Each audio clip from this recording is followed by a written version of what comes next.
Just wanted to talk a little bit about my R31 rear-wheel drive setup that I'm running right now. Made a lot of changes here, and I'm just going to go over them. First and foremost, where to start? Let's talk about the steering on it.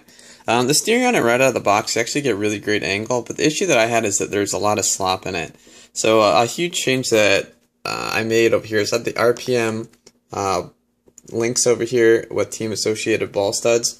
And ever since I changed that, there's no more play in the steering anymore. So if I used to move this just a little bit, everything would wiggle, but it wouldn't do anything. So all that play in the steering really made it not as precise as I'd like it. So after making that change, and we did over here with the steering servo, and literally all the connections for the steerings, and you can see they're a little bit chewed up because I adjust them a lot. So hence the marks and all that good stuff. Now everyone else knows that this chassis just has awful dampers right out of the box. So what I've done here is I've replaced the internals with the TRF internals and one of the red urethane dampers that goes over the little rubber cap for it. And that's made a pretty big difference with the, well, because I mean, considering they come with no oil and the O-rings on them really stop it from moving at all. Now on the back, I'm running, let's see, these are RC Art Super Extra Soft springs. And then in the front, I really don't know which ones these are. A friend of mine gave them to me. But they are pretty hard. I'd say hard, medium hard. And I do run those pretty compressed because I do like to keep the front end up a little bit higher than the rear. And the front, I'm running, let's see here, just about 8.5 millimeters ride height. Now I do run it pretty high, so yeah, 8.5 millimeters in the front, and let me go ahead and get this from the other side here, and 6 in the back. So it's a little higher than I've seen a lot of other people riding. I am riding on carpet here, so obviously that does have an effect on what your ride height is going to be. But the issue that I have is that because of the way this little plastic thing on the end kind of droops down a little bit, I feel like I need more play right there, otherwise it just drags. So that's the only reason I'm doing it. If you're running a different rear diffuser, or if you took off the rear diffuser, it'd probably be fine. But another change I have here is the weight that I'm running on the rear diffuser, and let me see if I could move this a little bit so we get a little bit of a better view. But we have a couple of the sticky weights here. We have 6 of the 7-gram weights. Let me do my math here, 6 times 7. It's 21, I don't know what that is, 30-something grams? 30-something grams of weight on the rear. I put on a smaller diffuser to fit my body over it. We also have 2 of the 5-gram wrap-up weights here. And on the arms, we have some 10-gram ones. So quite a bit of weight in the rear. I know a lot of people are doing rear motor conversions for this.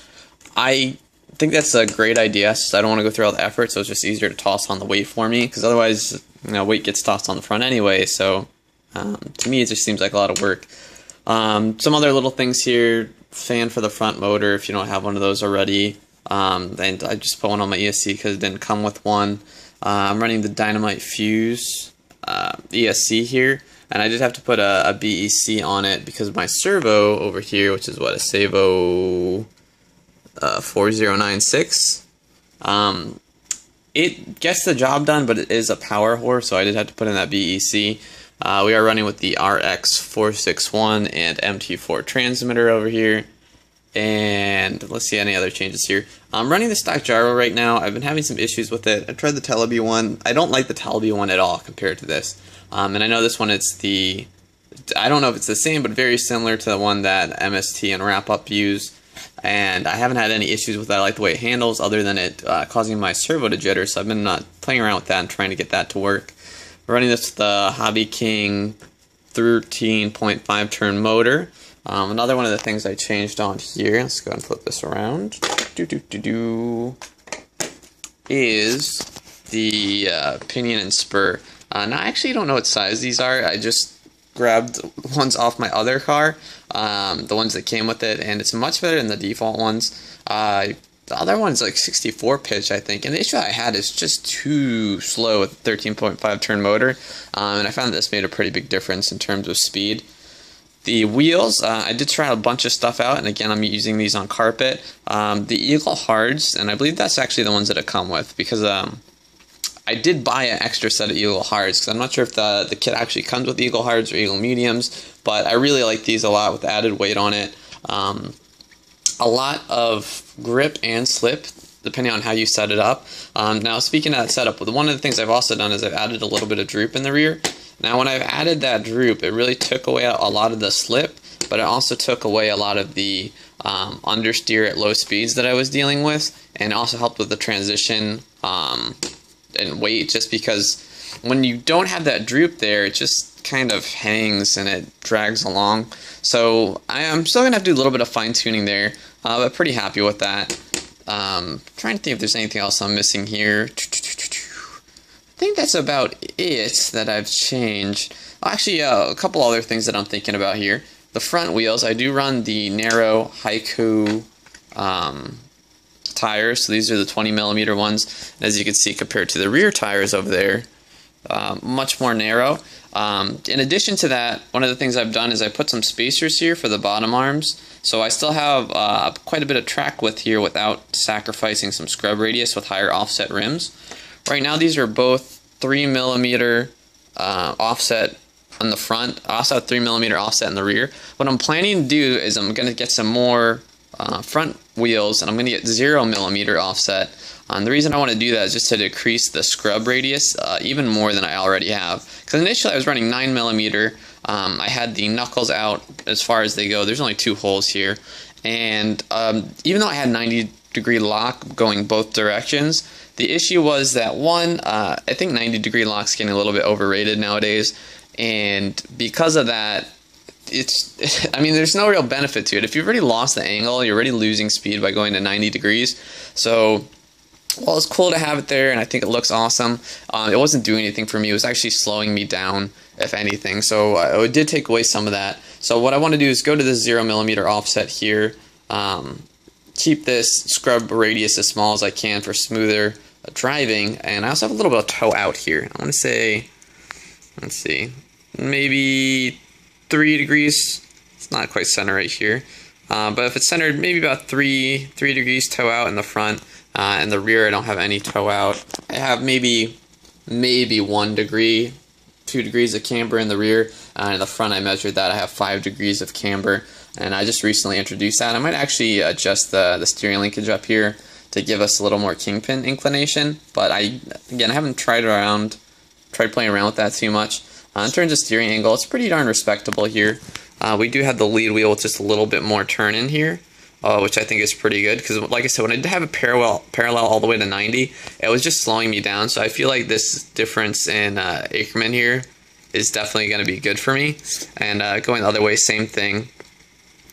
So I'm pretty happy with where I've got the steering. It's just going to that lower offset is what I want to do. And I might even go to a lower scrub knuckle if there is one that exists. I'm not sure what the big difference is, because I know Mikuni and I want to say Wrap Up have some low scrub knuckles, and I want to see if that's going to make a big difference in terms of scrub radius. Because right now, I mean, it's definitely there. There's definitely some scrub radius here, and that's why I'm going to go to that 0mm offset again, and I'll probably do that in the back too, and then we'll try and find a shell that looks good with them, something really narrow.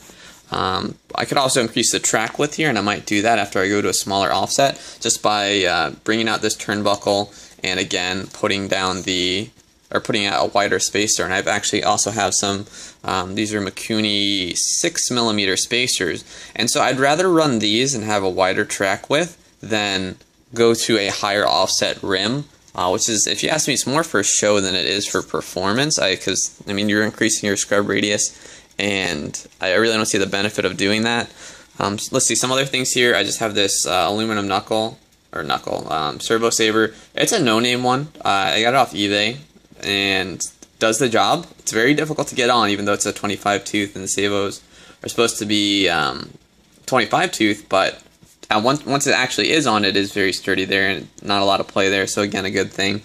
Again, the steering linkage, I've changed the middle turnbuckle, and I know we can't see here, but over here, the turnbuckle for this, it comes with this turnbuckle. I believe it's 40mm, and I went to a 35mm one in order to shorten this, because the thing is, with the RPM ball ends, they're a little bit bigger than the ones that come with it, or not bigger, should I say, but longer, and because of that, I had a little bit of toe in almost, just the very littlest, but I'd rather have the toe out or parallel here, or no toe, should I say. But really happy with those changes there. The only things I'm really playing around now is just the damper settings, the wheels. I'm very happy with the Heikos on carpet, and I will probably stick with those. I might get a pair of the Raikus, just out of curiosity there, to see how they handle in terms of a 20mm constant grip wheel. And I might actually try some constant grips in the rear, because I've heard that it has its benefits to it. Obviously you don't have quite the same contact path, and body roll is going to play with that. And this chassis doesn't really have too much body roll at all, is the crazy thing.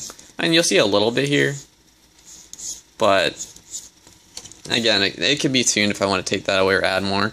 I'm trying to think of anything else here. I think that covers everything. You know, the battery running it in the default position. One of the things I am thinking about doing is relocating all electronics and running this laterally under here. The only issue is that I believe that's more for batteries when you have the plugs over here, so you can actually swap the plug and run it directly from the speed control. But I don't have any of those batteries right now, and I'm not sure if I want to swap all my batteries and all my wiring right now for that. If I could figure out a way, like I'm sure I could leave one battery in here and run the center rack through the cords over here and just charge it directly on the chassis, but that does seem like a little bit of a pain, and then I can only run one battery in here, which will make everything a pain. So that's one thing I want to do. Another thing, the rear damper stay, because I'm running these magnetic body mounts, it doesn't give me as many shock options as I have, because I do have to keep those on there, and I would actually like to lay down the rear shocks a little bit more. So I will probably get a different rear damper stay with a little bit more options. Other than that, the front damper stay, this has a little bit of issues here, because why are you going to put the spur gear and the pinion gear someplace where if you move the damper over to the closest spot, it's literally just going to scrape it, because there's maybe 1mm of space there to begin with. So what I'm probably also going to do here is I may add some spacers to push the dampers forward, not moving them in a slot or anything like that, but just in case I do want more angle on it, I can tune for that. I mean, with the actual spacer that I do have going right now for the lower arm, it's not really an issue anymore, because again, and when I go to 0mm, it should be pretty much the same steering angle here, since I'm not hitting the dampers. And this is a full lock here, so, I mean, again, I can adjust this a little bit more, and I could put some more, or take away some toe here, and probably get some more angle on the trailing wheel. Let me see if I can get this to stand up and focus. I could probably get a little more angle on the trailing wheel, but again, I don't really think that's too much of a benefit, and I'd say it's pretty darn good where it is. So hopefully that gives you some insight if you are planning on getting the R31. Bang for the buck, I think it's still pretty much top notch. The only thing that I would consider getting instead of this is the new GRK2 by R31 House. That chassis just looks like pure amazingness. Again, I haven't seen one in person, but if I was to buy another one tomorrow, I'd probably get one of those guys. Just do something with either, again, get another set of Eagle Racing suspension for it and get just the chassis without the suspension, or, you know, have wrap up Y arms and all that good stuff, the Type-C suspension that I could throw on it. But I'm pretty darn happy with this. I still have a lot of tuning to do for it, but all that's fine tuning right now. Everything else is pretty much set in stone. So again, I'm just going to go over the changes that I would like to make. 0mm offset in the front, 0mm offset in the rear, different rear damper stay. Did I say damper stay? What am I talking about? Shock tower.